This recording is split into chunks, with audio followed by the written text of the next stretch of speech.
High on a ridge where the wind always sang, there was a village called Drelith. The people there lived simply, but they carried with them an old belief that every gust of wind was a voice from the past. Some thought it nonsense, yet few dared ignore it completely. Among the villagers was a young carpenter named Corinne. He was steady with his hands, practical to the bone, and rarely listened to old tales. But one autumn evening, as he was finishing a chair outside his workshop, a low whistling gust swept across the ridge instead of the usual sighing. Corinne heard something that froze his chisel mid-stroke. It was a whisper, his mother's voice, soft but urgent. She had passed away 2 winters before.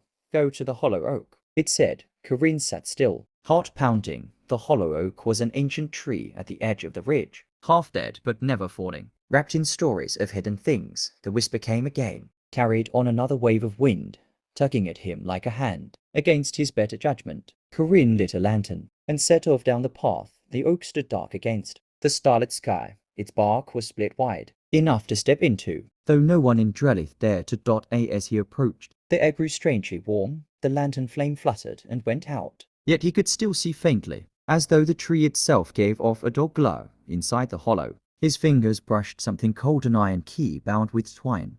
He pulled it free, and at that instant the wind surged hard, enough to rattle the branches overhead. The whisper came again, clearer this time.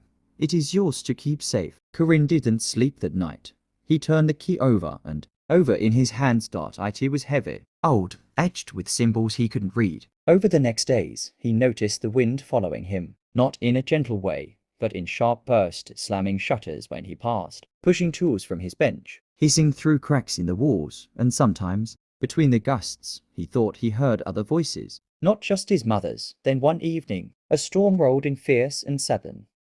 The villagers gathered in fear, for the wind didn't howl like storms they knew. It roared like a chorus of angry voices. Corinne clutched the key, realizing it was somehow bound to this. His mother's whisper broke through the storm. Bring it back before it's too late. So he ran, rain lashing his face, lightning flashing across the ridge, until he reached the hollow oak. The storm beat against him, but as soon as he placed the key back inside the tree, the wind stilled, the voices faded, only silence remained.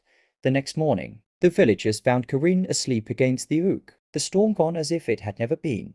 He told no one what had happened, only that the winds had quieted. Yet from then on, whenever he worked with wood, a breeze always stirred around him, gentle, guiding, almost like a hand on his shoulder.